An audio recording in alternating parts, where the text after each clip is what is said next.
businesses or organizations as a whole do. Even in the fire service, when I first started doing this, it really became clear to me that we are able to respond to disasters, but we never really looked too much at how do we deal with a disaster plan within our own departments? How do we make sure that we can continue operating? So it really kind of opened my eyes, and I got into this planning element and started talking about how to do disaster planning. How many businesses do you think about disaster planning? I mean, how many people in this room have really given it a lot of thought? Because we think it's probably not going to happen to us, or maybe at what level? That's another question. How many do it successfully? A lot of people think about, well, okay, if something bad happened, I would do this. Is it a successful plan? Has it been tested? Have you drilled on it? Have you run any kind of a scenario to see how that plan would hold up? How many businesses survive because they're prepared?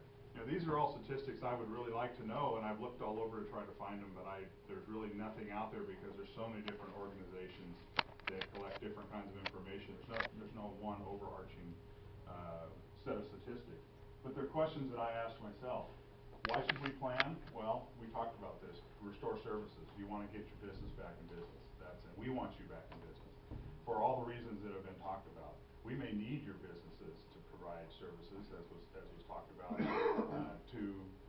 for us to do what we do. Another thing, we want to resume those business operations, but how about cost recovery?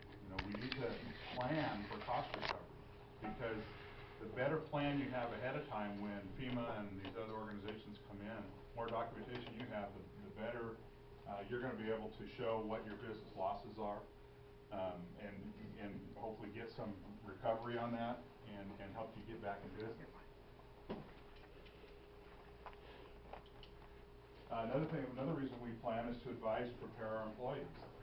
We could have a great plan, but if our employees are not well aware of the plan, how it works, what their roles are, the plan's probably not going to be successful. So communications is key.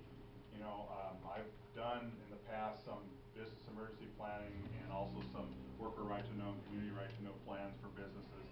And one of the biggest problems I've seen is that some people they'll want a plan to go through a lot of work to put it together for them. They put it on the shelf. It looks nice in a binder, and it never comes off the shelf. And I got to the point where I refused to do it unless I had a commitment that they were going to actually pull the plan off and they were going to test it and they were going to use it. Because the plan doesn't mean anything if you don't know how to